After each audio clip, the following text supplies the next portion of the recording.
Blumenthal's got a bill up. Mark Kelly, the Gas Prices Relief Act to suspend the 18.5-cent per gallon federal gas tax through the 1st of October. Chris Pappas, Democrat, New Hampshire, he's got companion legislation, and they are not alone.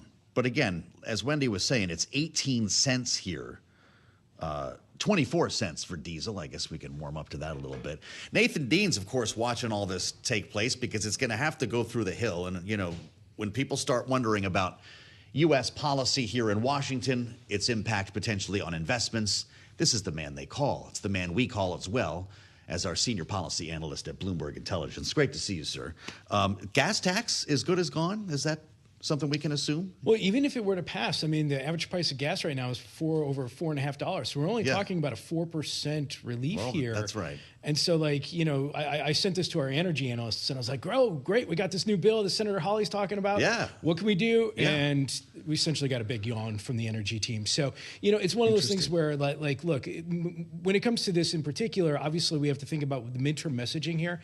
And so as this bill goes through, and I presume it's going to go through the motions to try and get this done. And, you know, we'll have to see how it plays out for the midterms. But at the end of the day, you know, it's the Hormuz that's driving a lot of this. It's not the federal gas tax. So, but again, politics is important here for the midterms. Well, that's right. Caught in the act of trying to help, right? You can imagine the sign behind the president on stage, no gas tax.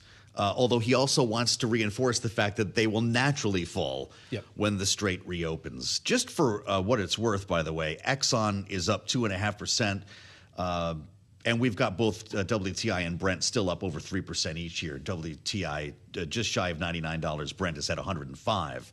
So lawmakers are coming back into town. We're actually going to have Democrats and Republicans back on Capitol Hill. And when you look at the to-do list here, boy, it's something. They have to fund ICE and Customs Border Protection. This is reconciliation we've talked a lot about. We've got a housing bill, digital currency, 702 of FISA, the Save America Act, all set to collide in the coming weeks. Will any of this get done? I think some of it will. I mean, let's take the reconciliation bill first. That's the big one. That's the one that President Trump has said, June 1st, we want to have the deadline by. Saw the legislation last week, $72 billion. Obviously, there's a little bit of hiccups over this $1 billion for the ballroom. Can I ask you about that? But I would say is that we've seen some client interest in the private prison stocks of this bill. Now, like last time I came on the show, I said, look, I don't think this is really all that big of a market moving thing here, but we have seen a little bit of movement in the private prison stocks. There's this idea out there that maybe the ICE funding will help the Department of Homeland Security go out and purchase assets from these companies. I see. But again, you know, it's a little bit of interest, but for long story short is the reconciliation bill doesn't really have all that much of an impact. Even the fixed income traders are saying $72 billion of increased deficit, supposed to be appropriations anyway. Not all that big drop of a deal. in the bucket. But, you know, I think that's the first thing that moves. But then I could see the crypto bill moving. We have the Senate Banking Committee markup later this week. We have some bipartisanship on a housing bill, the 21st Century for Road Act. Before you move on to that, we heard a lot of happy talk about clarity at Milken last week. It sounds like it's justified. You see that happening?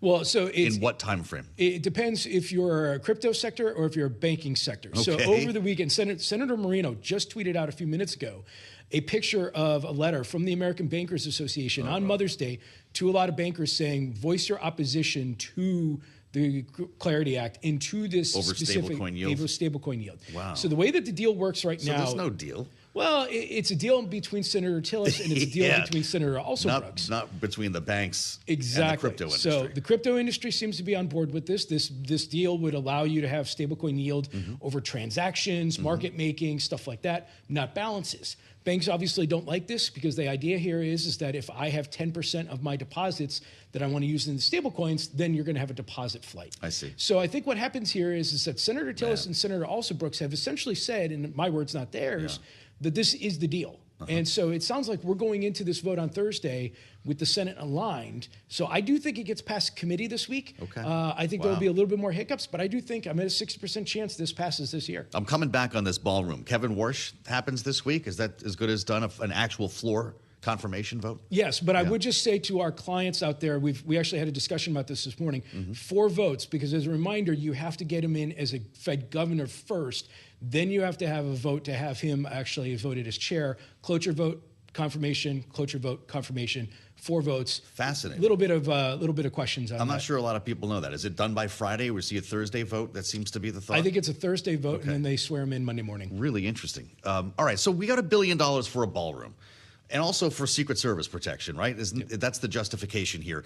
President said this would be a couple $100 million, then it was $400 million. Does this ballroom cost $1 billion, or they'd split it between the two, the president's security and the ballroom in the name of security? I'm not exactly sure how they're going to actually phase it out, because if you look at the reconciliation language, there's no word that says ballroom in there. So this is going back to this idea, though, of what the president does in terms of allocations of approved money from Congress. Right. If you think about it, he's used funds from the One Big Beautiful Bill to pay the Department of Homeland Security. In his first term, he built the wall with money from the Department of Defense. So I think there's a little bit more leeway here for the administration using this idea of security to pay for it. It then goes into the court cases. But at the end of the day, when it comes to the ballroom in particular, you've got some Republicans up on Capitol Hill saying, you told us this was going to be funded through all private money. Right. Why am I going to write the check? I ultimately think that is stripped from the reconciliation bill. So you don't think it makes it, which is fascinating to me. And there's also a question about the parliamentarian, Senator Chuck Schumer, out with his Dear John letter today, his Dear Colleague letter, sorry. It says that they will bring bird rule challenges to force several amendment votes during the vote-a-rama later this month. Does that move the needle? The threat of the parliamentarian? The one thing I would say is that, had we had this conversation about 10 years ago, the idea of a Senate parliamentarian, nobody would really know what the Senate parliamentarian No, now you're a lead character in this we are story. all experts on the Senate parliamentarian. I use experts loosely because I think the Senate parliamentarian is the only expert on the Senate parliamentarian. Yeah. But the policymakers generally know how the parliamentarian is going to rule here. So essentially what the Democrats are going to try and do is just make sure that the Senate parliamentarian gets all the information she needs, and then we go from there. That'll be a fun day when we start talking about the bird bath again. You could hear all about this, by the way, in Nathan's Washington Policy Pulse podcast, which you get right here on the Balance of Power podcast feed. Subscribe to one and get both. That's a pretty good deal. That's like a BOGO. Me and Nathan. Thank you, sir. Nathan Dean, Bloomberg Intelligence, live from Washington. We'll assemble our panel next, only here on Balance of Power.